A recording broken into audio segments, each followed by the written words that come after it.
She could just disappear into the night and not come back for days. It felt like I was still living with her, but I could see her drifting further away from me. Her angelic face hid demons that pulled her into nightclubs.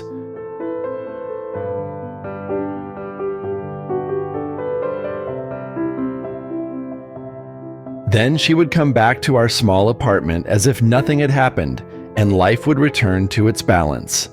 I never caught her doing anything wrong, and she always had an excuse. There was a time when I was too ashamed to share this story. I thought a real man had to be strong and never reveal his feelings, especially about love. And again, she was drawn to the light. I could see her mood change and knew she would soon disappear again. Maybe not to a nightclub or some shady company, just somewhere far away from me. Maybe I should have been tougher, instead of being the calm, steady engineer who always tried to keep everything under control. When she left, her look told me she had already betrayed me, but still knew I would forgive her, accept her excuses. You've probably guessed it by now. She disappeared again. One day, a fancy car dropped her off right in front of our building. She was standing there talking to someone for a long time. Snow was falling. I watched them from the balcony on the 8th floor, and the cold made me shiver. We lived near a fire station, and the sirens would go off constantly, as if the whole world was burning.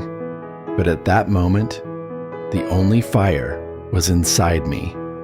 I watched her catch snowflakes and laugh with this man, and it seemed like she was waving goodbye to me. Maybe she brought him here just to show me the car she would drive away in forever. It's strange, but that day, even though she was dressed in white, I remember her only in red.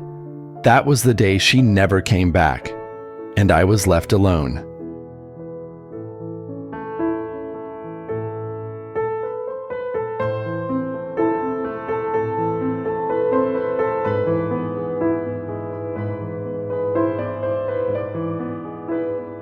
The next day, I rode the crowded subway, thinking about who I had become. Soon after, I left the country, but I'm sure that, over the years, she came back to our door on the 8th floor. I can imagine her touching that door where we once put up angel wings together. Her hand must have been on the doorbell, but the apartment stayed empty until years later, when I returned to sell it. She remains in my memory like a distant red stain, while her white image fades into the depths. And now, after all these years, I wonder, did she manage to escape from the abyss, or did she become a part of it?